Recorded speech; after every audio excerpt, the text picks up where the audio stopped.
In this week's episode, we're going to answer some questions about hunting with diabetes.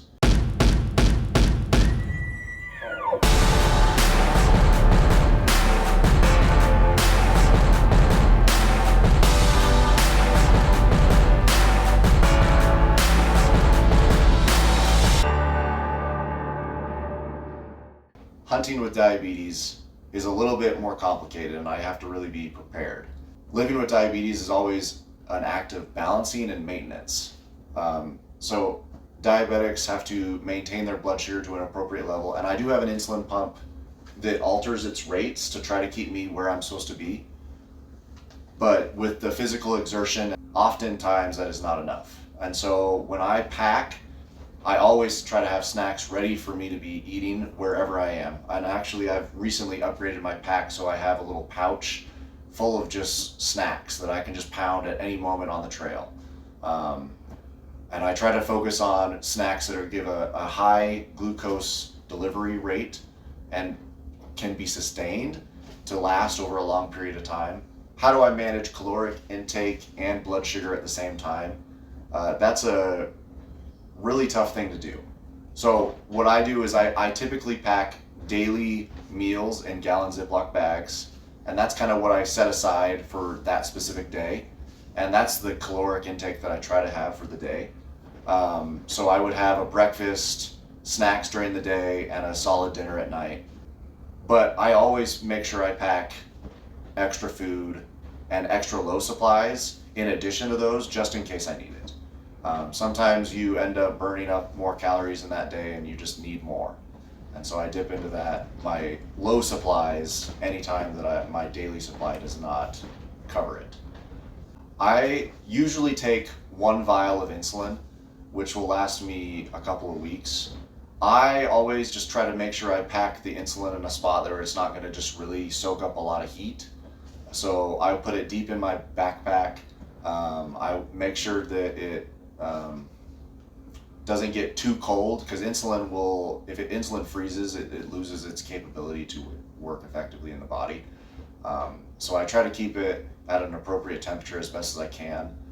Insulin can work at room temperature for a couple of days, and so you kind of rely on that while you're backpack hunting. So what's in your diabetic emergency kit? So I often will pack a few random little supplies. I actually have these little sticky pads. If a site rips out, this is kind of one of the things that I will use to prep my skin. I'll try to clean my skin as much as possible. And this makes sure that my IVs and my sensors, which I stick in my body, and they have to be able to withstand some sweat and some friction. This helps you get a good stick on all of your sites. So that's been really useful, and it's super light. It doesn't weigh hardly anything. You do need to make sure you have some capability to charge your insulin pump or have batteries packed, depending on what pump system you're using. I also will carry, because one site will usually last you about 2 days, so I will pack, make sure I'll have extra pump supplies just to last me for the trip, and I usually will pack extra just in case something gets ripped out through an accident or something like that. Our next question is, what's the hardest part about managing diabetes while hunting? In some of our earlier episodes, we spotted a bear, and it was a long ways away, and we made an effort to go chase this thing down. And Cade was making a good effort. He's a physical specimen, and I was trying to keep up, and I've been rewatching the videos recently, and I was struggling. At the time, I had Cliff Bars as my low supply, and I don't know, most people know that Cliff Bars are really tough to swallow when you're physically exerting energy, and I was low on water at the time too, which did not help one bit. But I know we got separated. You can go back and check that video out. But if my blood sugar gets low enough, I can actually lose consciousness, and I start to act like a drunk person. Another question we got recently was, what advice would we give to someone who has diabetes and wants to start backpack hunting? And I would say make a real strong focus on preparation. Making sure that you have low supplies that you can deliver while you're hiking and while you're being active. And I would have a variety of low supplies. Whether you're willing to do some of the dry shot solutions that I do with Gatorade powder and oatmeal, or whether you want to do dried fruit, just straight bars, Gatorade powder, candy, whatever it is you want to do, make sure that you have a wealth of low supplies that you can use and have access to, and practice. You got to get out there and do it, and it may not work the first time, and that's okay. Oftentimes, my diabetes tends to derail a hunt. I know we've been unable to get certain bears, or may really make a play on bears because of my diabetes, and that's frustrating. But it's part of the challenge for me, and I think that it's been it's good, and it's been good for me to be able to be more efficient. I feel like hunting with diabetes has actually helped my diabetes management, just because I'm more focused on tracking it. If I see that I'm dropping while we're glassing, I start to eat and make sure that I'm level, or at least maybe running a little high before we potentially see something to go chase after it. Trying to catch those kind of things beforehand, before it gets out of control. Next question: how do we deal with medical gear malfunctions? So I can't remember which one of their early episodes, it was one or two, my insulin sensor struggled to connect, and I actually had to unplug the sensor, and I had to re-plug it back in and clean it up with I had a little alcohol wipe that I had packed. So I packed a little alcohol wipe just to clean that thing and make sure it was nice and clean. So sometimes on that old sensor, the connection was just, it kind of gets mucked up by stickiness sometime. So I had to clean it up, and you can see some of it in the film, but me cleaning up that connection and then reconnecting it, and then the pump did its job again, which worked. Sometimes you may have to find service, and you may have to call a helpline, which is a pain. So knowing where those service parts, where you can get service in your hunting area, is definitely important. But typically I try to find, most problems can be solved if you're prepared and you are very familiar with your gear. Next question is, how important is it that your hunting partner knows what to do if you go unconscious and go low? Very important thing, and I'll actually share a story. When I was in college, one time I got low, and I was on an old pump that wasn't as well designed as my current one, and I had a roommate give me Dr. Pepper 10 to try to raise my blood sugar. And those of you who know, Dr. Pepper 10 was a low calorie drink that didn't really have sugar, and so they were really confused when it didn't help me. They ended up calling the ambulance, and the ambulance took care of me. But yeah, it's important. You need to make sure you are with someone who knows your condition and knows that you need carbohydrates or sugar. Carbohydrates include sugars. So carbohydrates is the number that I carb count when I am watching my diet. That's the important number to look at. So as long as it's high in carbohydrates, it will be good.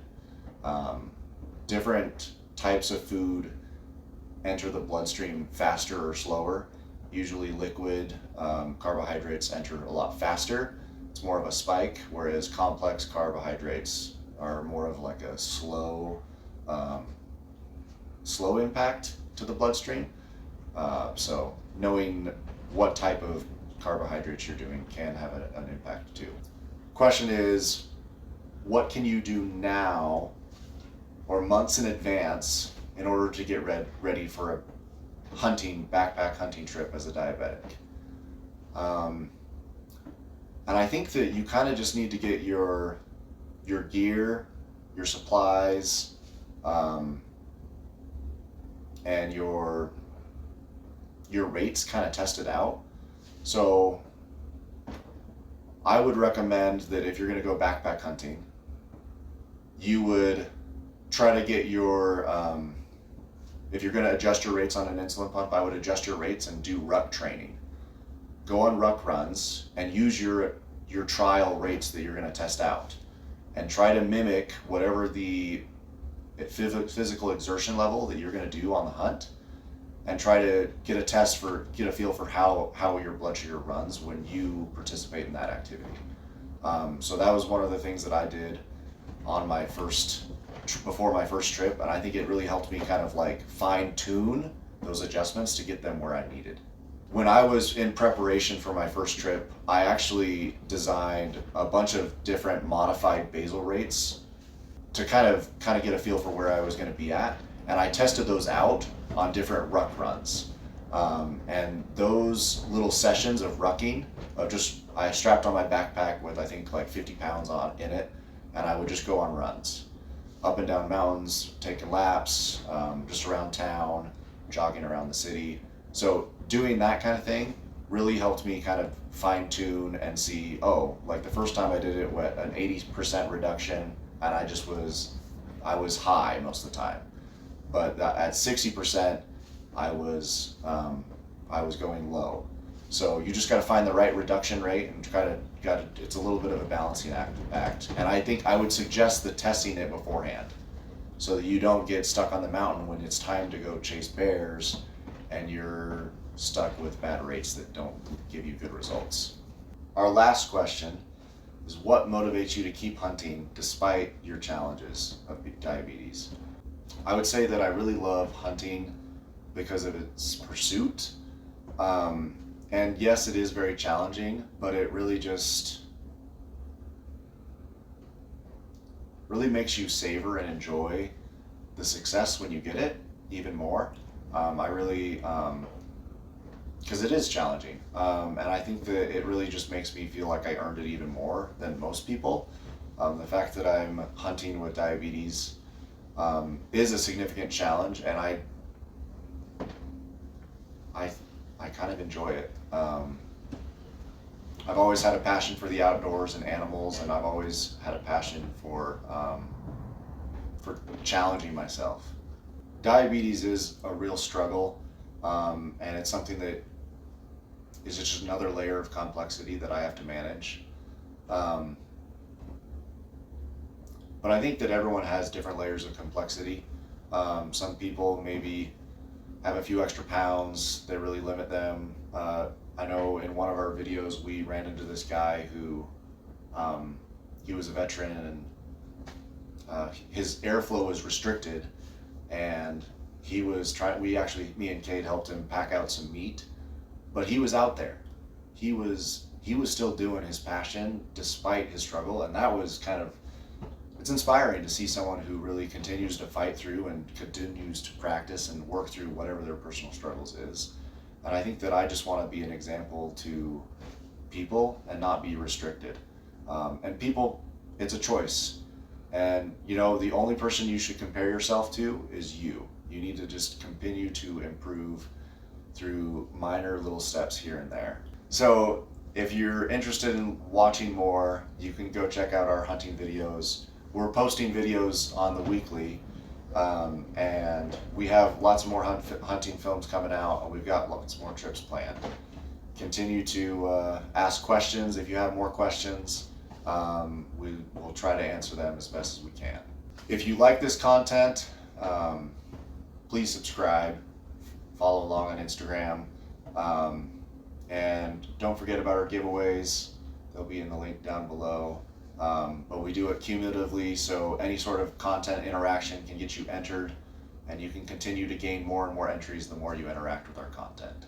So this month we're giving away the Primos Coyote Bear Buster Predator Call. If you want to learn more about that, last week's video, Kate talked a lot about that and that specific call and how to use it.